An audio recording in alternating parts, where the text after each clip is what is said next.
Ok. Est-ce qu'on fait le ping-pong du bonjour, bonsoir? Je pense qu'on peut abandonner déjà l'idée. Oh non! J'arrive tout de suite. Allez, viens, Milou. En route pour de nouvelles aventures. Bonjour, bonjour. Non, bonsoir. Bonjour, je suis Nicolas Sarkozy. Allez, ciao, bonsoir. Sébastien, bonjour. Bonsoir à ceux qui préfèrent répondre bonsoir. Bonsoir, Paris. Yeah. Bonsoir Thibaut.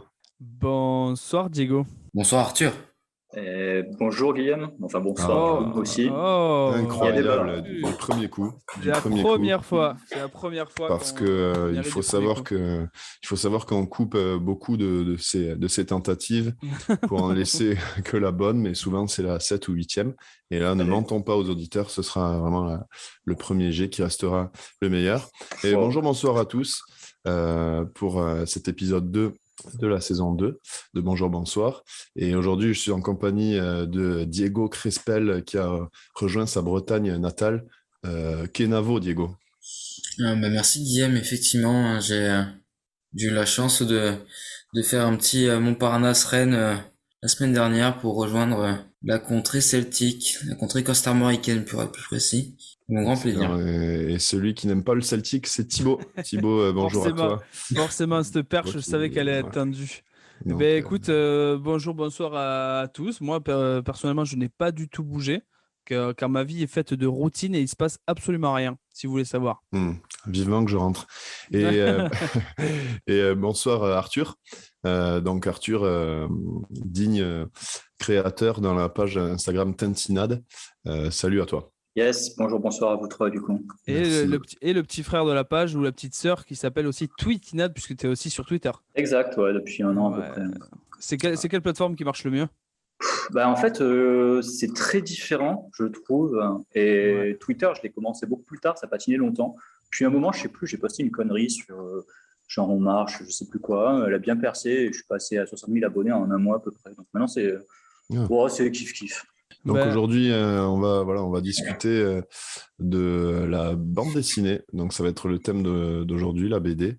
Et je sais que Thibaut, tu as creusé le sujet pendant plusieurs semaines, voire plusieurs mois.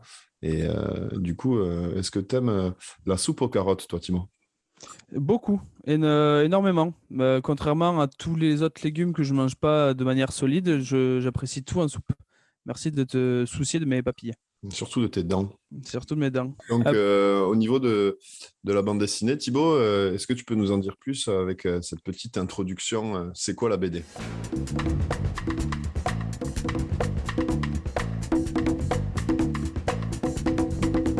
Alors la BD, ça a été désigné comme le 9e art actuel. C'est désigné actuellement comme le 9e art, mais c'est grosso modo des dessins et des bulles pour faire parler des personnages. Dans les années 30, c'est en Amérique du Nord que ça commence à prendre de l'ampleur avec les comics qui deviennent populaires grâce à Superman qui est en tête de gondole, alors qu'en Europe, celui qui lui fait face, c'est le précurseur s'appelle Hergé et il est belge, donc on peut bien leur laisser ça. C'est dans le plat pays que naît Tintin.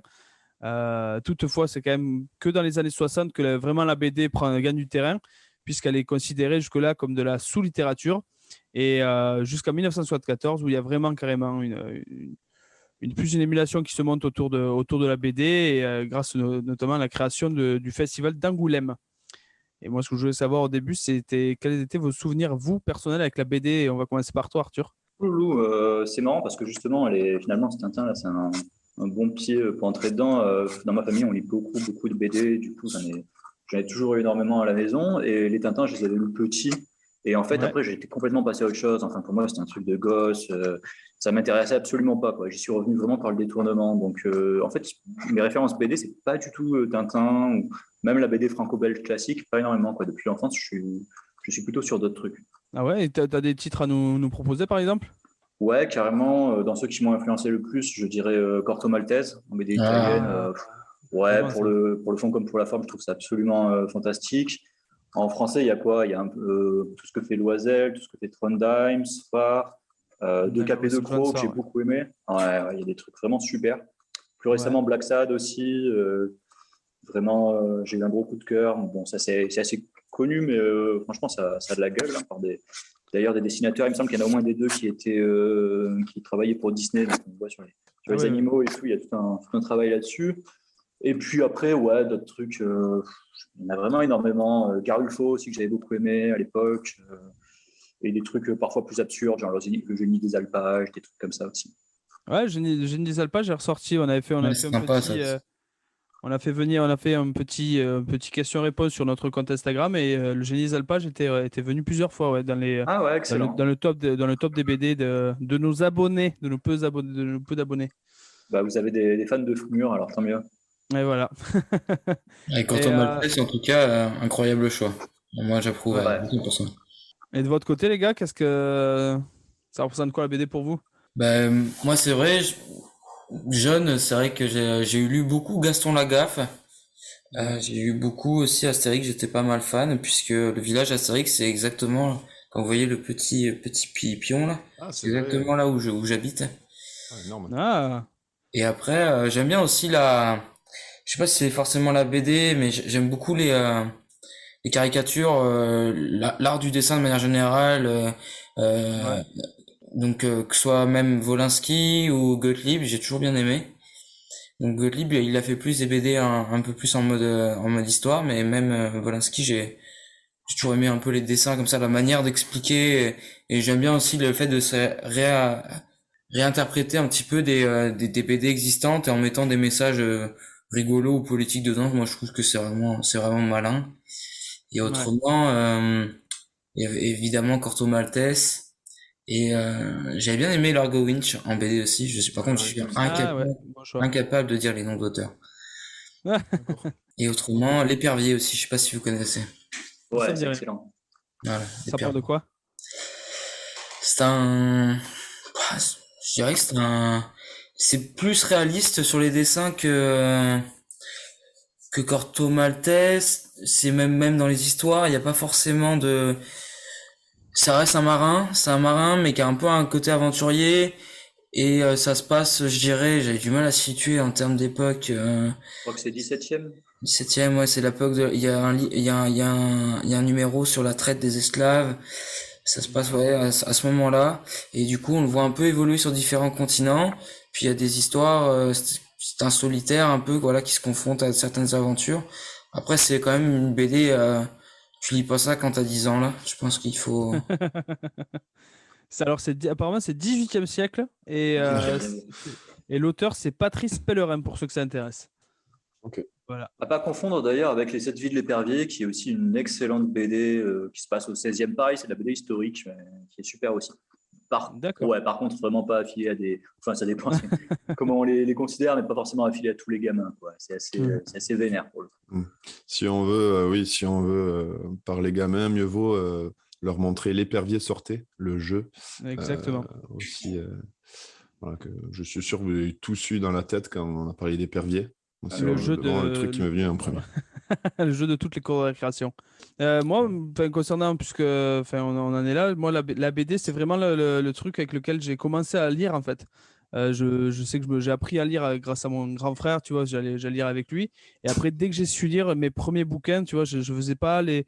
Je sais qu'il y en a qui étaient plus sur les chairs de poule. Il y avait plein de petits romans comme ça, ou de trucs de l'apprentissage de la lecture, des trucs accessibles. Moi, j'étais vraiment dans les BD, et tu vois, on y reviendra après, mais par exemple, moi, j'étais plus dans du Astérix Obélix que j'ai dévoré, que j'ai en collection. Ça va être des mangas aussi, du Dragon Ball. Enfin, c'est vraiment moi, c'est le support de lecture que j'ai kiffé depuis le début et que je kiffe encore. Je préfère lire une bonne BD qu'un roman. Ouais. Ok. Mais, moi, je suis un peu comme toi, Thibaut. J'ai vraiment commencé à lire, notamment avec l'Astérix Obélix, quand j'avais 5-6 ans. Et ensuite, voilà, les grands classiques, Lucky Luke, Tintin aussi, puis Blueberry, je ne sais pas si vous connaissez, c'est pas mal, c'est western. Et là, je lis plus trop de BD, mais récemment, j'avais bien aimé Manu Larsenet, Combat ordinaire, et le Chat du rabbin aussi, de Sfar. Ah ouais, Jaune Sfar, le Chat du rabbin. Et donc voilà, après, à partir du moment où, je ne sais pas si vous avez fait ça, faire les grands raccros dans les librairies, à prendre une BD, à se cacher un peu ouais, c'est ça. coin pour tout lire sans payer. Ben ouais, surtout pour attendre tes parents qui faisaient des courses au supermarché, toi tu te foutais au rayon BD et puis tu avais le temps de passer le temps, tu passais le temps quoi. comme un raccro. Le fameux rayon manga à la Fnac avec ces ados qui t'empêchent de passer dans les couloirs, là, qui ont des shonen à côté d'eux. Putain de jeunesse. Je l'ai haïssé, ouais. Non, mais c'est vrai, en plus, il y avait aussi enfin, moi, ça me le faisait, j'avais aussi cette impression que c'était interdit et que du coup, je pouvais me faire gauler à tout moment. Donc, je me cachais un petit peu quand je lisais. Et dès que je voyais un vendeur, je refermais le livre en mode c'est sympa la couverture, juste pour pas. Combien ça coûte, ça? Ouais, je n'avais pas d'argent. Est-ce que vous, vos parents, si vous les dévoriez, je me souviens, moi, les Picsou Magazine, tout ça, je dis ça dans la voiture, puis mon père me disait toujours, mais c'est sûr, tu lis pas, tu regardes que les images, c'est pas possible que tu les lis aussi vite. Est-ce que vous aussi, vous avez eu ce petit manque de confiance du fait que vous étiez accusé de regarder que les images? Ouais, surtout sur Picsou Magazine. Ouais. J'étais abonné, j'adorais ça, c'était incroyable. Ah, il y avait des tutos, comment ça s'appelait, Riri, Fifi et Loulou, il y avait des trucs, les astuces des Castors Junior, quoi. Ouais. Yes, et puis les BD de Don Rosa, quand même, sur la jeunesse de Picsou et tout. Ah, on est d'accord. La jeunesse de Picsou, c'est vraiment incroyable. Ouais, c'est presque Mickey, quoi. Bah, tu vois, c'est mon dernier livre, c'était une des prochaines questions, tu vois, c'était la dernière BD lue récemment. Moi, j'ai récupéré un vieux Super Picsou géant chez mes parents. C'est vrai, si je dois donner ma dernière lecture, c'est Super Picsou géant. Alors, ça a bien vieilli? Eh bien, ça vieillit très bien, c'est très bien. Et puis même, il y a encore, tu sais, moi, ce que j'aime, c'est l'odeur encore ça, justement, ça vieillit, les pages ont une odeur, tous les livres ont une odeur, je trouve, et celui-là particulièrement, quoi. Ouais, c'est un plaisir. Et ça, tu l'as trouvé où, Thibaut, tu disais? Chez mes parents. Moi, mon père, mes parents m'ont suivi à fond là-dedans, dans le système de BD. Mon père, alors ma mère, c'était plus le côté, bah, tiens, c'est bien, Ellie, il a une passion. Mon père, c'est plus le côté vénal, en fait, qui se disait, mais ça, un jour, ça vaudra du pognon, quoi. Donc là, il fait la collection de tous les trucs, il a récupéré toutes les BD, mais c'est vraiment le côté, bah, un jour, je vais vendre ça, je vais être méga riche. Et les cartes Pokémon, il n'est pas parti là-dedans. Et non, malheureusement, on a tout jeté. Quand j'ai appris que c'était remonté en flèche, j'ai de suite été chercher chez moi voir si j'avais pas la perle rare. Et je suis tombé sur un vieux Chitiflore dégueulasse qui coûte 2 centimes. J'étais dégoûté. Et merde. Terrible. Ouais, Chitiflore, quand même, très bon, hein, au demeurant. Au demeurant, Pokémon. Non, mais carte de merde. Non, et puis, en tout cas, est-ce que toi, ton amour de la BD t'a amené à faire les tintinades, Arthur, ou c'est vraiment quelque chose qui est venu comme ça, tu t'es dit pourquoi pas me servir de ce support pour balancer des vannes? Bah, en fait, c'est plutôt la seconde option. J'avoue qu'au début, je faisais des détournements, du graphisme comme ça en amateur, des trucs dans le genre. Et en fait, trucs assez simples, comme des amis ou comme ça. Et finalement, c'est grâce à ce bon infographiste, je ne sais pas si vous voyez, c'est un Belge qui a... Ouais. Voilà, bah, en gros, franchement, je pense que c'est un peu inégalé, quoi. Il a fait des super détournements de Tintin. Ce qui est un art, en fait, depuis le début de Tintin, il y a toujours eu des détournements, mais lui, il a vraiment adopté ça au code actuel et tout. Là, il a fait un truc vraiment top avant de se faire remonter les bretelles. Et du coup, en vrai, c'est ça qui m'a inspiré. D'ailleurs, je suis en contact avec lui, c'est un très bon gars. Okay. Très bien, parce que Diego l'admire. Ouais, c'est vrai. Ah ouais, mais il est génial. Ouais, j'adore cette idée d'aller prendre des vieilles images comme ça et de mettre des messages actuels, des messages rigolos. Et ça fait penser, il y avait un truc, et on l'a un peu tous fait, je me souviens plus exactement du nom.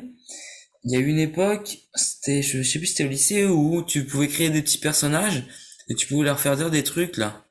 Ouais. Au collège là, et tu leur faisais dire des les Sims. Non. Sims.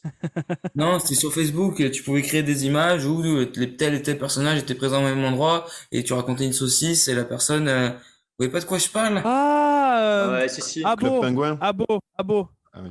Je crois que c'est Abo, non? Après, c'est même passé sur Snap, on pouvait Ouais, il y avait les avatars après sur Snap, et puis après, c'est Abo dont tu parles. Abo peut-être. HA2BO, quelque chose comme ça. Ouais, et tu montrais. Ouais, c'est le truc où je me disais vraiment il faut que je l'ai. Ça a l'air hyper cool, mais connexion internet à la campagne, tu connais, impossible. Classique. Ah mais c'était rigolo ça déjà bon là tu pouvais le faire avec tes potes, chacun avait son avatar et je leur ai raconté des saucisses, c'était quand même assez rigolo. Ouais, tout à fait. Bah, en plus, ça oblige justement à trouver les bonnes formules, etc. S'adapter au cadre, quoi. C'est ça qui est sympa aussi.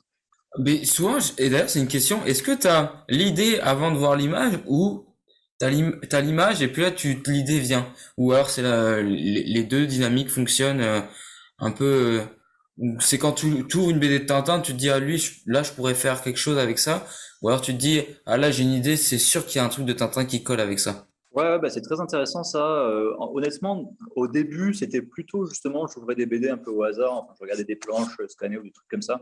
Et je voyais des trucs à détourner. Je me disais, tiens, c'est évident de partir sur tel truc là, ou là, on dirait qu'il dit ci ou ça. Et plus le temps passe, en fait, plus honnêtement, à force de les détourner, on finit par les connaître un peu par cœur. Donc, quand on voit un truc d'actualité et tout, on se dit, tiens, il y a telle case qui collerait. Donc, on passe de l'un à l'autre. Enfin, moi, perso, ça m'a fait vraiment redécouvrir les BD. Et je sais qu'il y en a deux, trois d'ailleurs, où j'ai encore pas mal de matériel. C'est assez dense, quoi. D'accord, ouais. Donc, en fait, tu utilises directement le support papier de Tintin pour créer ton contenu. Il y a des scans qui traînent ici et là sur Internet, donc je récupère ça en général et je pars de ça. Ouais. Ça permet de gagner Ah ouais, du ok. temps. C'est ça, je me demandais comment tu faisais pour récupérer des vignettes Il y a déjà. un groupe Facebook qui s'appelle le Nurchibald de Tintin, maintenant le Nerd Giraffe, tout ça. Je crois qu'il y avait à peu près 50 000 personnes dessus et j'avais commencé à faire des trucs là-dessus en fait avant de faire mon compte Insta. En vrai, j'ai pas trop de mérite, hein. Il a percé parce que c'est le premier compte Insta où on a commencé où j'avais commencé à mettre les détournements dessus, mais après il y en a d'autres qui l'ont fait et qui font des trucs super aussi. Effectivement, sur ce groupe, il y a vraiment des génies, il y a des trucs absolument exceptionnels. Et vu qu'il y a un peu les scans qui tournent sur le groupe, ça simplifie grandement les choses. Au début, je prenais des cases ici et là, c'était une galère, il fallait les trouver en bonne qualité et tout. Et là, quand on a des bons scans, mine de rien, on gagne du temps. Puis ça permet vraiment de redécouvrir les BD, quoi. Ouais, moi, si vous aviez un top 3 des BD à conseiller. Des meilleurs BD dans tous les styles. Ouais, des BD que tes préférés, quoi, en gros.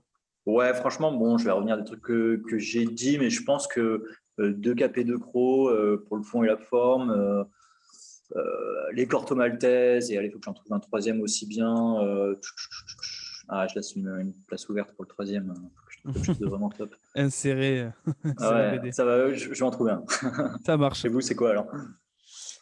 Moi, ce serait, comme je disais, Astérix Obélix, parce que ça a Ouais. été les premières collections et vraiment l'apprentissage de lecture avec ça. Et puis, c'était les premières images, enfin, c'était beau dans les images, quoi. Et même maintenant, à l'heure actuelle, tu peux le relire et comprendre de nouvelles blagues. Ensuite, il y a Gaston Lagaffe, mais là, c'est plus un côté où vraiment, on me comparait au personnage, c'était un peu vexant, mais on me comparait vraiment à lui. Donc, je me suis identifié de suite à un personnage. Et après, il y a eu les Little Kevin, je ne sais pas si vous connaissez. Ouais. C'est édité par Fluide Glacial. Alors là, c'est plus le côté vraiment, c'est la première fois de ma vie que je voyais des boobs dans une BD qui était vraiment facile d'accès dans ma bibliothèque. Donc voilà, c'était drôle, mais en même temps, voilà, c'était deux, trois Effet, boobs. Ça fait plaisir. Ça fait plaisir, on va pas se le cacher. Je me vois en troisième, je mettrais peut-être Torgal pour des raisons un peu similaires finalement. Ah, très bien. Ok. Moi, j'aime bien aimer aussi, j'en ai pas parlé, mais je mettrais Clone Wars. C'est une BD sur Star Wars, j'ai vraiment bien aimé. Puis, Ils ont adapté un animé, non? Oui, bon, après, beaucoup d'adaptations, tu vois, sur Star Wars, là, mais je sais que les BD étaient vraiment très belles. Et l'Enfust de Troy et Claude de Troy, n'importe quoi. Troll de Claude de Troy, j'avais bien aimé aussi. Puis j'irai Lucky Luke pour le classique. Ouais, Diego? Là, vous avez dit pas mal, hein. C'est vrai que Corto Maltese, ça irait pas mal dans le top. C'est pour ça que je passais en premier avec les classiques, comme ça au moins je sortais tout le monde à tirail et puis c'était fait, quoi. Il y avait, je sais pas si Kid Paddle, ça vous dit quelque chose? Ah, Kid Paddle, ben oui. Ah oui, incroyable, ouais, le geek. Très très bon. Ouais. Kid Paddle, j'ai lu ça aussi, et puis en troisième, c'est vrai que tout à l'heure t'as parlé Blueberry, et ça c'est vrai que c'est pas mal. Incroyable, ouais. Ouais. Et puis d'ailleurs, Blueberry, ça se passe dans un endroit, je sais pas si vous avez sans doute vu ça aux infos là récemment, au Kentucky. Il y a eu des tornades là, c'est assez dramatique ce qui s'est passé. Ouais. Puis bah moi, enfin, je suis un fan de poulet et forcément, quand j'ai vu que ça se passait au Kentucky, j'ai tout de suite pensé au KFC, le fameux Kentucky Fried Chicken. Et là, je me suis dit, je suis un peu, désolé à toutes les personnes qui sont décédées là-bas, mais c'est vrai que c'est la première pensée que j'ai eue quand j'ai vu ça aux infos.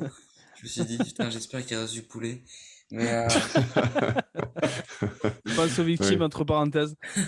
pense aux victimes, hommage un peu spécial, mais du coup j'ai fait la recherche d'où est-ce que ça venait le Kentucky Fried Chicken et puis vraiment c'est un gars il s'appelait le Colonel Sanders. D'accord. Vraiment, il existe du coup. Le moustachu là. Ouais, non, il existe. Le gars, il est, et apparemment, au début, c'était dans les années 70 quand il a revendu son affaire. Et il touchait 40 000 $ par an pour avoir sa face un peu sur tous les buckets. Et maintenant, il Ouais. touche 200 000. Puis, donc il a fait une bonne affaire. Ben, il touche plus rien, il est décédé, mais en tout cas sa famille maintenant. Mais du coup, je me suis posé la question, comment est-ce que le Kentucky Fried Chicken était apparu? Et là, apparemment, de base, c'était un avocat, le chef. Et à un moment donné, il s'est battu avec son client dans un tribunal. Et tellement le juge, il a aimé le combat, il a nommé ça un combat de coq, un combat de poulet, d'où le chicken. Et puis il a dit, il a décidé en anglais du coup, de libérer le client du colonel Sanders. Il a dit you free. Donc du coup poulet free. Oh putain. Ah ouais, d'accord. Ouais, non, voilà, c'est ça. Non, mais là c'est. Est-ce que alors, on va faire comme Père Castor, quoi. on va faire comme McFly et Carlito, on va dire est-ce que cette anecdote est vraie ou fausse? Ouais. À vous de choisir. Ouais, moi j'ai d'y croire. J'ai envie d'y croire, même si il y a de très fortes chances pour que ce soit fausse, mais je pense que c'est un truc que je raconterai à mes enfants. Ouais. Ouais, L'histoire américaine. voilà, c'est ça, c'est Only in USA. Merci à Ouais, toi, et Diego. Hein. Guillaume, tu parlais de Lucky Luke. Il y a des auteurs français là, qui ont fait la suite des aventures de Lucky Luke en 2 tomes. Là, qui a tué Lucky Luke et un autre. C'est vraiment excellent si vous avez l'occasion aussi. Ah ouais, Ok, elles sont d'accord. fortes, Je me elles sont note. bonnes. Ouais, elles sont vraiment bonnes. J'y allais avec un peu de doute et en fait, ils reprennent Lucky Luke en mode très premier degré. Et Mhm. du coup, c'est assez drôle, quoi. Genre, dans Lucky Luke, il y a un méchant qui s'appelle Phil de Fer. Et là, du coup, il y a son frère psychopathe qui s'appelle Bob de Fer. Enfin, il nique tous les jeux de mots, les trucs, etc. C'est premier degré. Tout le monde lui reproche de parler à son cheval, de plus fumer et tout. Enfin, c'est assez marrant, ouais. Ouais. Mais on a l'impression que vraiment, s'il y a quelque chose dans lequel se lancer, c'est la BD, ça a quand même une facilité d'accès. Bon, facilité d'accès, pas forcément à tout le monde, parce qu'il y a la qualité des dessins et tout ça, mais en tant qu'auteur, j'ai l'impression qu'il y a une liberté en fait que tu peux pas avoir. Tu veux par exemple faire un court-métrage ou un film ou voilà, faire un truc comme ça. J'ai l'impression que c'est vraiment la BD qui a la plus facilité d'accès. On le voit avec beaucoup d'auteurs qui se lancent là-dedans, comme par exemple Monsieur Poulpe et d'autres issus de YouTube qui se lancent dans le business de la BD. Ou Alexandre Astier. Ou Alexandre Astier. Après, il leur faut quand même des dessinateurs, quoi. Ouais, C'est rare qu'ils fassent ça eux-mêmes. Mais, ou alors, tu fais comme Arthur et tu Voilà. détournes super bien Voilà. le Tintin. D'ailleurs, Tintin, est-ce que Arthur, c'est quelque chose qui... Comment t'es arrivé au... tu nous as un peu raconté là par rapport à ce groupe, mais est-ce que tu as, toi, une relation particulière avec Tintin ou c'est quelque chose que tu te dis, bon, pourquoi pas faire ça parce qu'il y a quand même des images sympas?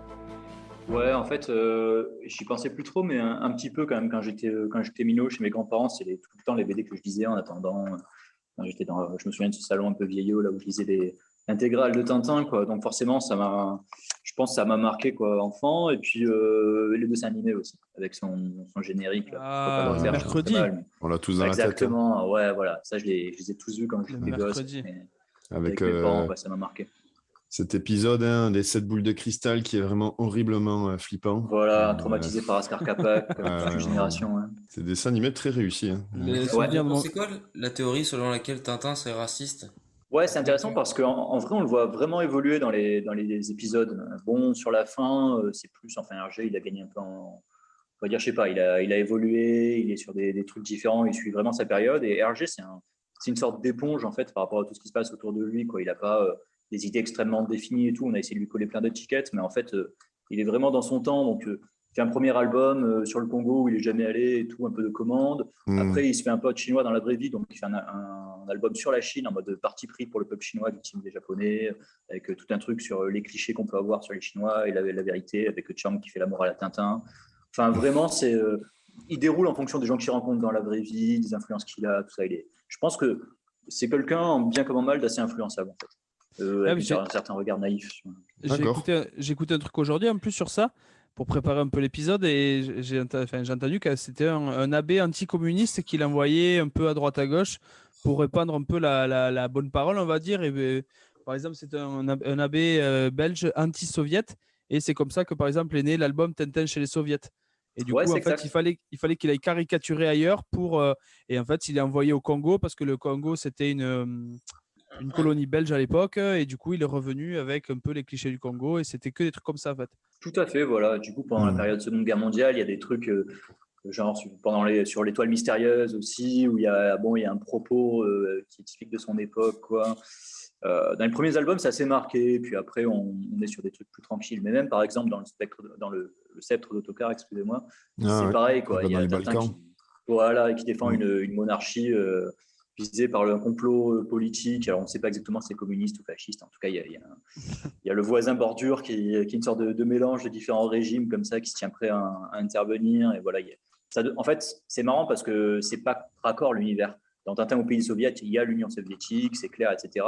Et dans les albums différents, tout cela est remplacé par des régimes complètement inventés, quoi. La Bordurie, la Sildavie, le Remède. D'accord. Donc, c'est aussi un truc, on passe du monde réel et des petits strips destinés à illustrer un journal à des BD à part entière dans un univers où on invente des pays. Ouais, donc c'est important de le replacer dans son époque, quoi. Faut arrêter de... C'est vrai qu'on se rend pas compte à quel point c'est vieux Tintin, là, puis les mœurs évoluent aussi, donc on peut forcément lui coller une étiquette assez facilement si on regarde ça avec l'œil actuel, mais si tu te places un peu, si tu fais l'effort de retourner dans le passé, tu te dis, bon, c'est correct. D'ailleurs, Hergé a lui-même réécrit un peu certaines cases ou passages aussi, hein. Bon, on peut le prendre comme quelque chose de positif ou de négatif, peu importe, mais c'est vrai qu'il a, je pense notamment au Pays de l'Or Noir ou à d'autres, où il a supprimé des cases. Mais du coup, ce serait quoi la thématique de Tintin s'il devait sortir un album demain C'est une bonne question. Je pense qu'il ferait un truc sur de facilité de boomer sur les réseaux sociaux et les jeunes. Ouais. Quand on voit le dernier en projet avec l'Alphard, déjà, qui était une critique du monde de l'art contemporain, on sent qu'il aurait fait un truc ah ouais, je vous comprends, c'est normal, foutage de gueule. Ouais. Tintin au pays du Darknet, qui commande des missiles sol-air. Tintin sur Koh-Lanta. Ouais, ce serait un bon sujet, ça. Ouais, c'est ça, Tintin la télé-réalité, ouais. Très bien. Vous donnez des idées de détournement. Ben ouais, vas-y, hein. Pioche, c'est pas grave. Je note. Un truc Koh-Lanta, c'est bien faisable, là. Ah, surtout avec ce qui s'est passé, là.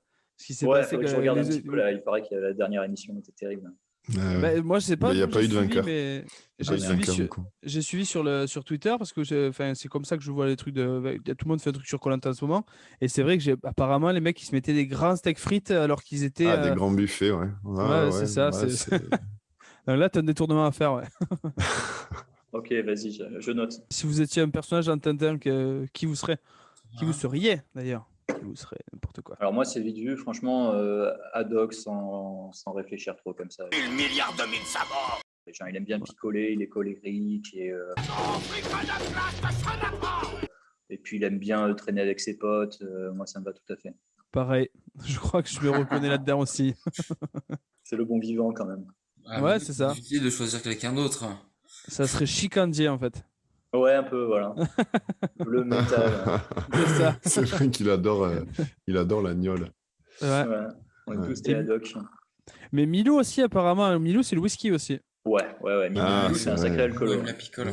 Alors que Tintin, lui, c'est un petit hypocrite parce que dans le premier album, il se met des caisses, notamment dans l'oreille cassée, comme ça, où il énormément. Et puis après, il fait la morale à ses amis 2 albums plus loin sans trop d'explications.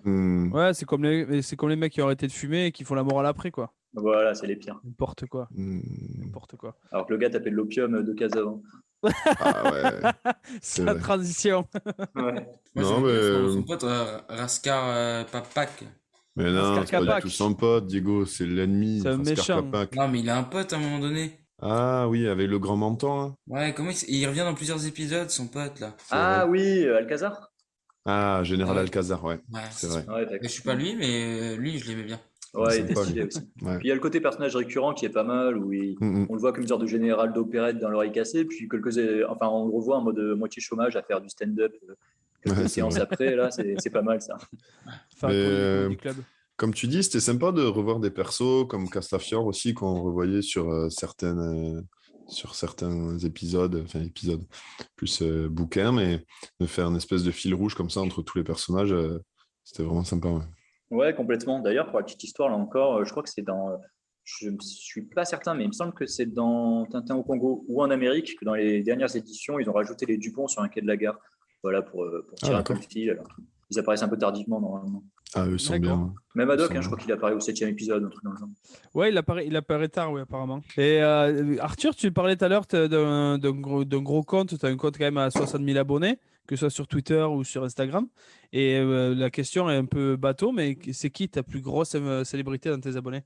Ouais, non, tranquille. Je n'ai pas trop regardé. Alexandre Astier, peut-être. Incroyable, ça, quand même. Ouais. Alors, pour la petite histoire, d'ailleurs, j'ai fait une gaffe parce que je sais plus. Genre, je lui ai dit, ouais, j'aime bien ce que vous faites, tout ça. Alors, il m'a dit, ah ouais, moi aussi et tout. Et puis, j'étais complètement bourré, je crois. Je lui avais envoyé un message à 3h du matin en mode, ouais, à cause de toi, on m'a fait des blagues sur Arthur, queer, ma jeunesse, tout ça. Il m'a lâché un vu, il m'a plus jamais répondu. Mais, t'aurais dû envoyer un nudes. Ouais, tant qu'à faire. Hein. Sinon, perdu pour perdu. Ouais, après, j'ai pas trop regardé qui c'est qui me suivait. Des fois, je tombe sur des gros comptes. C'est un peu des hasards. C'est vrai qu'il y a un truc qui est cool, par contre, quand on a un peu d'abonnés, c'est que ça permet de discuter avec des gens qu'on aime bien, dont on suit le travail et qui, normalement, répondent pas forcément ou quoi. Donc, ça, c'est pas forcément rationnel, mais c'est cool. Ouais, ça donne une légitimité. Ouais. Ben, nous, on le voit, de toute façon, on ne parle pas n'importe qui. Il faut au moins, c'est ça, on t'a pris 50, 60 000. On commence à regarder les messages. Voilà, après, c'est des no-names. On est bien placé pour comprendre ça. Derrière, on n'a jamais répondu à celle qui interprète Hermione Granger, j'ai plus le nom là. Emma Watson. Emma Watson, ouais. Comme on a des copines, on a des copines, donc tu sais comment ça fait. Après, c'est un peu. C'est ça. On l'a pas mis en vue encore pour pas la vexer, mais on n'est pas loin. Et du coup, quelles sont tes influences à toi pour détourner? Parce qu'on voit que tu fais des petits liens, par exemple, au Seigneur des Anneaux, à Zemmour, aux Afghans, ou même à Stupéflip. Est-ce que tu as des sujets favoris où tu t'es dit là, c'est sûr que ça va marcher, ou tu fais en fonction de l'actualité? Ouais, c'est vaste. En vrai, ce qui fonctionne le mieux, et je suis pas du tout le meilleur pour ça, il y en a qui font ça vraiment avec brio, c'est actualité et culture pop, on va dire. Et souvent, moi, je fais des trucs en 4 cases, 5 cases, tout ça pour mettre un peu de texte. Mais en vrai, si je voulais rentabiliser sur les réseaux, je ferais des trucs en une seule case parce que les gens consomment rapidement l'image et du coup, il faut avoir des trucs qui t'accrochent immédiatement, quoi. Et moi, ce qui me fascine, c'est les gens qui arrivent à faire des tournements de Tintin avec un truc génial entre une case et un truc que tout le monde connaît, une pub, la réplique d'un homme politique ou je sais pas quoi. Ça tue. Et du coup, les influences sont extrêmement variées. Franchement, j'avais essayé même de faire des trucs sur. C'est aller de la poésie anglaise du 19e siècle à des blagues de cul en passant par des trucs sur des trucs référencés sur, je sais pas, comme tu disais, des films, des séries, des trucs qui se passent dans le monde, tout ça. Enfin, ça fuse d'un peu partout en fonction de ce que je vois passer. Ben là, ton dernier sur la primaire de gauche est incroyable avec Dupont-Aignan. Je sais pas si vous avez vu les autres. Il est incroyable.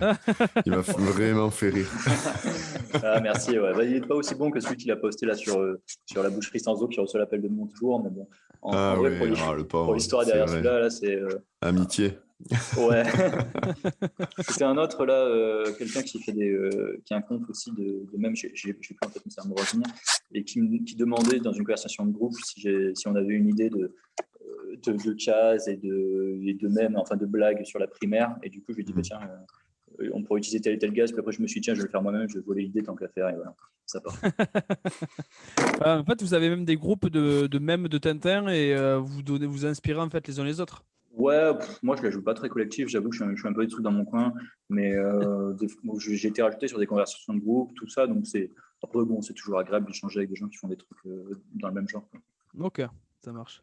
Du coup, Arthur, est-ce que tu vois comment l'évolution de ton compte, comment tu vois ça dans les mois à venir ou même dans les années à venir? Est-ce que c'est quelque chose que tu as envie de continuer? Est-ce que tu as envie de faire autre chose? Comment t'es par rapport à ça? Franchement, je vois trop de possibilités, quoi. Soit à un moment, je suis plus inspi et j'arrête un peu du jour au lendemain. J'avais déjà eu des gros comptes sur Facebook, Tumblr ou quoi, avec d'autres trucs des fois. Et puis après, des fois, un jour, ils se font striker ou comme ça. Et puis, j'ai arrêté. Ou alors, juste, j'avais plus la motive. Et après, possible aussi que juste un jour, je me prenne un mail de Moulin Saressa ou de je sais pas qui me disent d'arrêter pour telle ou telle raison que j'ignore. Et bon, il faudra arrêter. Ou alors transformer l'essai, puis voilà, si je peux continuer à faire des trucs sur ce sujet-là ou rebondir sur d'autres sujets, ça me plairait bien. Des fois, sur mon compte, j'en profite pour raconter un petit peu ma vie. Bon, j'évite parce que ça n'intéresse pas grand monde, mais des fois, j'aime bien parler d'autres sujets. J'avais essayé de faire des mèmes un peu médiévaux, des trucs sur d'autres choses, des trucs plus méta. Donc voilà, explorer d'autres possibilités, quoi. J'ai des potes qui sont dans la BD qui m'ont dit que je devrais essayer de faire d'autres trucs, mais je me sens pas forcément ni légitime ni compétent pour. Est-ce que tu dessines aussi à côté? J'imagine que pour avoir fait du graphisme, etc., tu dois avoir un certain talent de dessinateur. Peut-être que je me trompe aussi, là, c'est pas... Alors, je dessine beaucoup, mais pas très bien. Je vais être honnête, j'ai jamais eu de formation. Ouais, je suis complètement autodidacte sur ce genre de trucs. Enfin, autodidacte, c'est prétentieux. On dirait que enfin, dans le sens, j'ai jamais eu de formation formelle, professionnelle ou quoi que ce soit, ou même d'études là-dedans. Du coup, enfin voilà, je dessine des petits Mickey, quoi, des trucs qui me font plaisir, mais rien de plus. Mais après, regarde Volinsky, par exemple, quand il dessinait, c'était vraiment ces trois coups de crayon, et ce qui fait vraiment la qualité. Ou même quand on regarde Le Chat de Philippe Gueluc, Ouais. bah lui, le chat en soi, enfin, en termes de dessin, c'est zéro, et pourtant, ce qui fait la qualité, c'est vraiment ce qui met dans le contenu des bulles. Donc, toi, t'as le contenu, ça se trouve, tu t'es jamais dit, ah, je pourrais peut-être créer un personnage en 2-3 coups de crayon, et puis je me fais à faire de la caricature. Si possible, en plus, je pense que c'est la contrainte qui pousse un peu à la créativité. Du coup, genre, si à un moment je peux plus faire de Tintin, moi je fais autre chose, peut-être que je trouverai quelque chose. Par exemple, l'infographiste, je trouve qu'il a super bien rebondi en faisant des tournements d'images anciennes. C'est assez exceptionnel et du coup, voilà, ce genre de. On t'empêche de faire un truc, tiens, tu trouves autre chose. Et d'ailleurs, c'est ça qui est assez agréable aussi avec Tintin et les tournements, c'est que tu as un cadre qui est un peu imposé. Enfin, tu peux le tordre un peu dans tous les sens, mais tu as des personnages qui sont dans des poses, des trucs comme ça, et il faut s'inspirer des contraintes que tu as un petit peu. Et là, ce serait pareil, quoi. C'est vrai que je pourrais essayer de dessiner des petits strips, tout ça, mais je sais pas, j'aurais l'impression que ce serait pas très drôle et tout. J'ai jamais passé ce cap-là. Ok. D'accord, de belles promesses. C'est vrai que c'est rigolo de voir des personnages de Tintin aussi et se réapproprier des textes actuels, ça rajoute un caractère comique. Mais Voilà, c'est aussi la sécurité dans l'humour, c'est que Tintin, dès qu'il dit un gros mot, qu'il fait une réflexion d'actualité ou comme ça, le décalage en soi, c'est un ressort. Bon, ça a été surutilisé, mais c'est un ressort comique qui fonctionne. Et du coup, il y a une facilité en vrai. Ouais. Est-ce que ça fonctionnerait sur une autre type de BD, par exemple? Genre, Et j'ai pas mal réfléchi. Souvent, on m'a dit, ouais, pourquoi tu fais pas des crossovers avec tel ou tel BD, avec Spirou, avec d'autres trucs et tout. Et je pense Tintin, déjà, en fait, c'est facile de redessiner en partie. On a les typos, enfin, il y a plein d'avantages, quoi. Je sais qu'il y a un groupe Facebook où ils détournent beaucoup Picsou. Et pareil, c'est très drôle. Mais je sais pas. Je trouve que Tintin, c'est vraiment tellement l'idéal avec la ligne claire pour détourner. Puis même, c'est iconique, c'est quand même c'est une BD iconique dans le monde de la BD. C'est peut-être si on parle à des gens, quel est pour toi, si on te dit BD, tu penses à quoi? Ça va être soit Astérix Obélix, soit Tintin. Donc Voilà. forcément, c'est sûr que voilà, comme tu disais, puis même il y a un tel décalage, par exemple, moi un de mes préférés, c'est un de tes tout débuts, j'imagine, fait sur Instagram, c'est Tintin le gros schlag pigé chez Vice. Ah Celui-là, il m'a buté. Celui-là, il m'a buté. Habillé avec un jog et tout ça. Non, mais c'est vrai que justement, ouais, le fait d'utiliser des expressions de maintenant ou même pas des insultes, mais des paroles grossières au personnage qui est Tintin, c'est vrai que le décalage fait la réussite, quoi. Voilà, d'ailleurs, tu parlais de Astérix, tu vois, Astérix, il y a plusieurs niveaux de lecture, il y a plein de références et tout. Tintin, je trouve que, bon, il y a 10 000 personnes qui ont écrit des trucs sur Tintin, la place des femmes dans Tintin, ci, ça, etc. Mais en vrai, je trouve que c'est quand même très, comment dire, comme il y a ce truc un peu naïf, c'est très premier degré, quoi. Ouais, tu prends les histoires comme elles sont. Ouais. C'est pas, bon, il y a 2-3 blagues, 2-3 références, mais les gags même sont très enfantins, etc. Et du coup, c'est facile à détourner, quoi. Mais là, je pense que tu vas avoir vraiment du sujet à exploiter là, dans les prochains mois. Là. Avec Ouais, la présidentielle, ouais. ouais, ça va te mettre de l'eau à ton moulin. Ouais, avec le Covid, avec tout ça, là, ça doit être quand même. Tu dois pas chercher longtemps au final. Non, c'est que l'actualité, c'est tellement un repère de blagues, c'est incroyable. Bah ouais, surtout, ça s'arrête jamais en fait. Ouais, des fois j'ouvre Twitter, je regarde les hashtags qui sont trending là sur le moment et ça me donne une quinzaine d'idées de conneries à raconter dessus. Ouais. c'est bien d'avoir cet esprit-là aussi, de prendre un recul sur la société de manière générale. Je trouve que les gens qui ont de l'humour comme ça, qui balancent des saucisses à droite à gauche sur la politique, généralement c'est les personnes avec qui c'est le plus agréable de parler aussi. Le monde qui se recule un peu, qui se détache, qui arrive à trouver des côtés humoristiques. Même des fois ça sert à sensibiliser aussi, l'humour, là, c'est même souvent d'ailleurs. Mais c'est vrai que c'est une arme au quotidien pour voir les choses du bon côté quand même. Ouais, c'est une bonne question. Est-ce que c'est par cynisme ou est-ce qu'au contraire ça peut pousser des gens à s'intéresser enfin à certains sujets et tout. Franchement, j'ai pas d'avis tranché sur la question. personnellement, j'ai un peu l'impression de faire les deux fois. En tout cas, après t'avoir lancé multiples bouquets de fleurs, Arthur, nous allons te tester avec le Tinty Quiz et nous allons voir si vraiment tu es un fan ultime, un des fans ultimes de Tintin. Et c'est à ce moment-là, du coup, où je te passe le relais, mon cher Thibaut.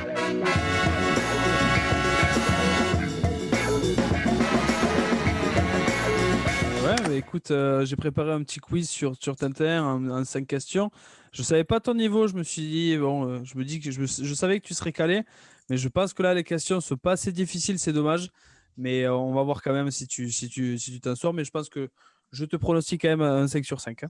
Allez, vas-y, teste-moi. Et j'ai pas un si bon niveau que ça, donc il y a moyen de me coincer, t'inquiète. Ok, ça marche. Bon, ben, alors on va commencer par la première question. Quel album a été réalisé en jeu vidéo qui a été caractérisé comme un jeu vidéo impossible à terminer?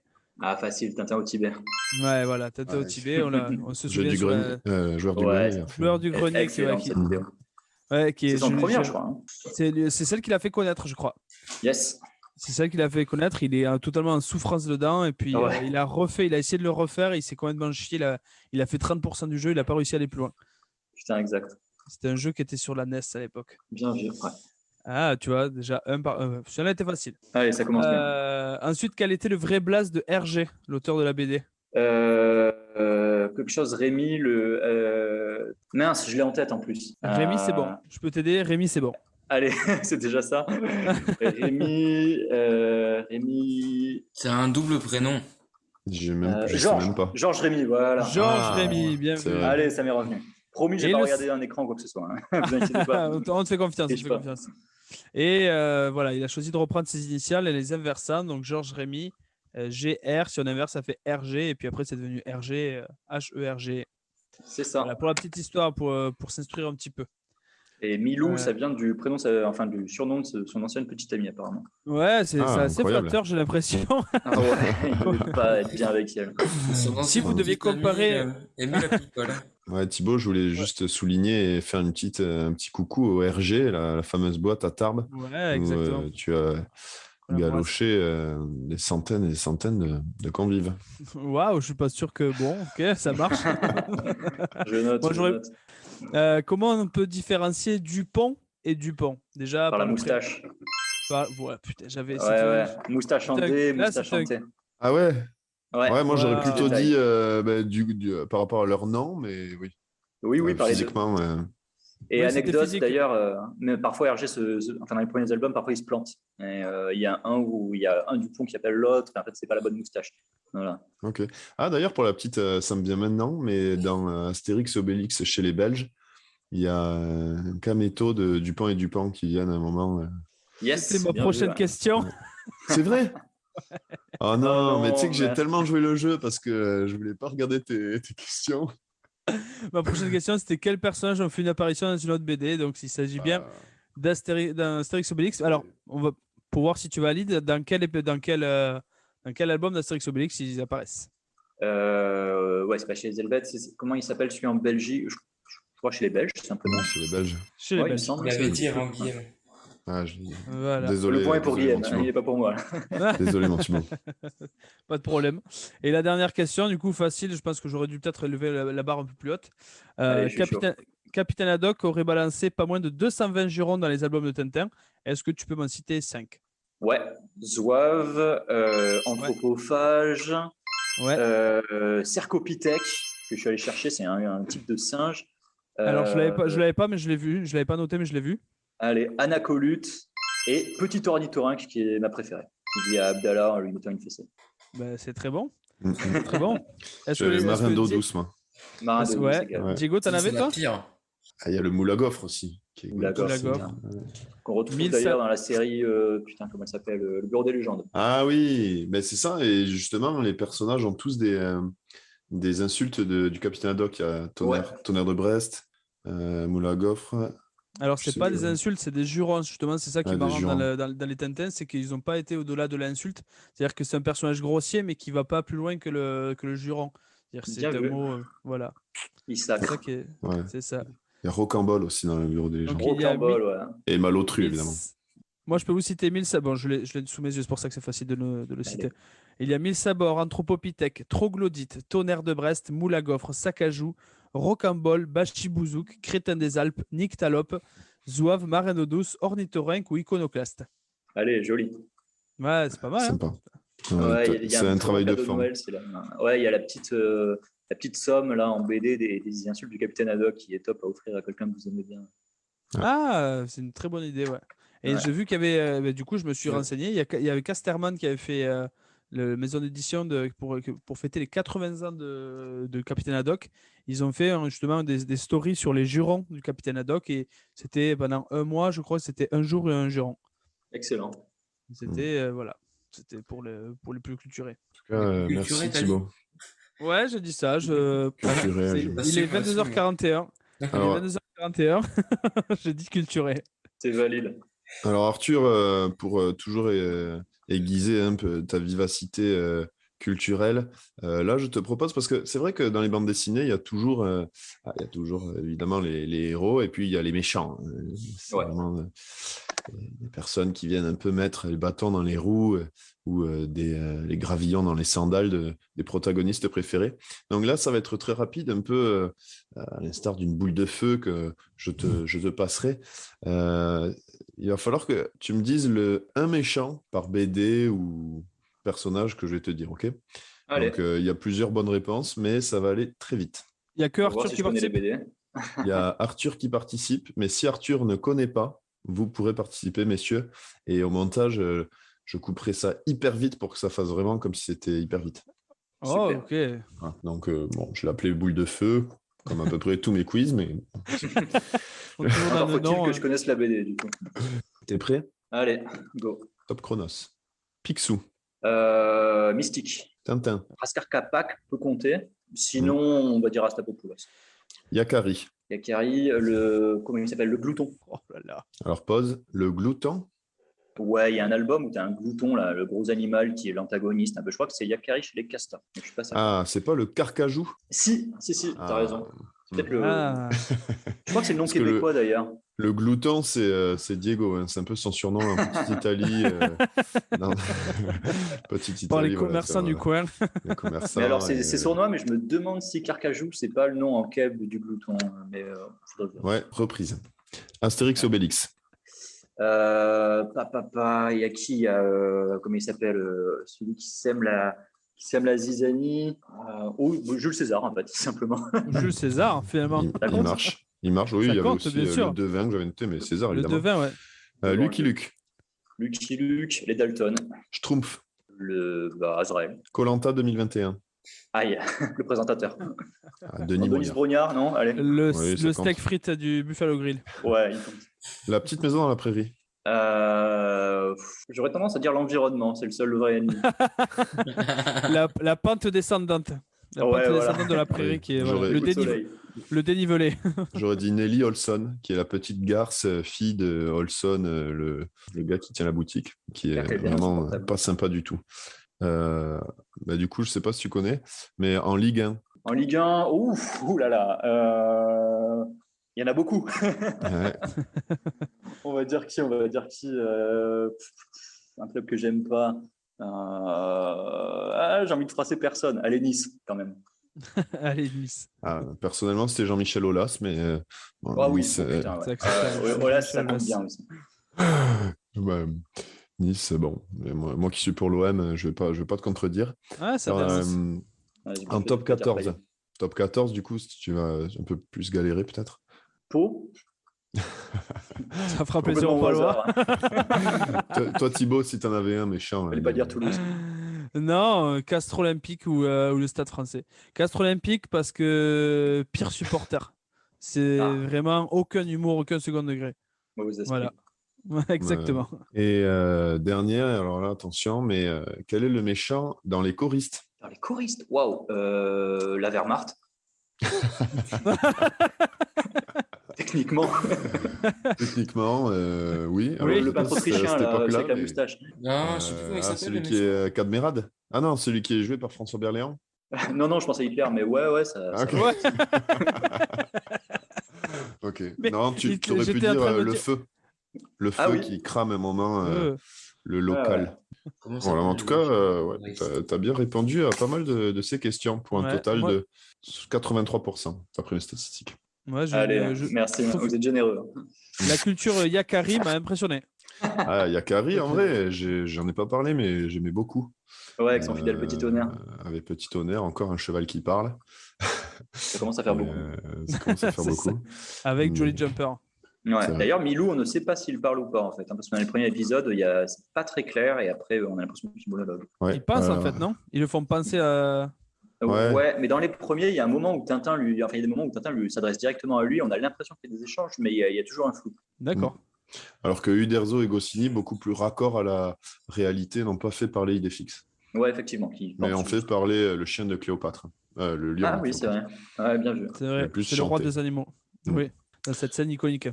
Très Et, bien. en tout Non, cas, c'était- merci à toi, Arthur. Je vous rappelle Tintinade sur Instagram. Sur Twitter, c'est la même chose ou c'est différent? Ouais, tout à fait. Ok. J'ai changé le pseudo en Twitchinade, mais c'est le même, Ok. la même adresse. Et puis j'ai vu que Très tu bien. avais aussi un compte qui, qui illustre tous les plats que tu fais, un compte qui donne faim, en tout cas.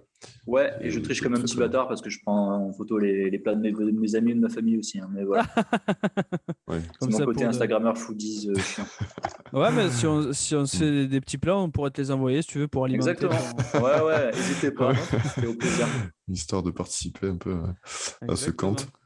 Et merci à toi, en tout cas. C'était super sympa d'accepter l'invite. Et puis, si jamais pour la promo de l'épisode, tu veux nous faire une petite tintinade comme ça, qu'on puisse publier, ça sera avec plaisir. Et puis, si toi aussi, tu as un défi à nous lancer, qu'on réalisera sûrement pas, mais si jamais on On Si, met de côté, on va met de essayer. côté, puis des fois, on se dit, mais qu'est-ce qu'on pourrait faire? On n'a qu'à faire un défi qu'on nous a lancé. Puis... Exactement. Donc, tu peux y réfléchir. Yes, bah ouais, j'ai pensé à ça et puis c'était un plaisir. Hein. Merci les gars pour l'invitation et pour les questions aussi. Bah, avec plaisir, c'était super intéressant d'avoir toute la genèse, tout ce qui s'est passé avant d'arriver à ces 60 000 abonnés et ce compte incroyable. Au top, bah, c'est un plaisir d'en parler avec vous. Et Merci beaucoup. un mot à rajouter, le glouton? Déjà, je vois pas, c'est la première fois que tu m'appelles le goût de ma vie. Je vois pas d'où ça Vous vient. verrez comme il avale ses poutines, elle souffre Arrête. C'est le seul truc comestible en même temps. Les poutines. Ah, après, il y en mais a là- des bonnes. Il y en a des bonnes, mais non. Là, sais pas. J'ai l'impression que tu nous l'as vexé un petit peu quand même. Ah oui, Avec ses- évidemment. Ah, il est pire.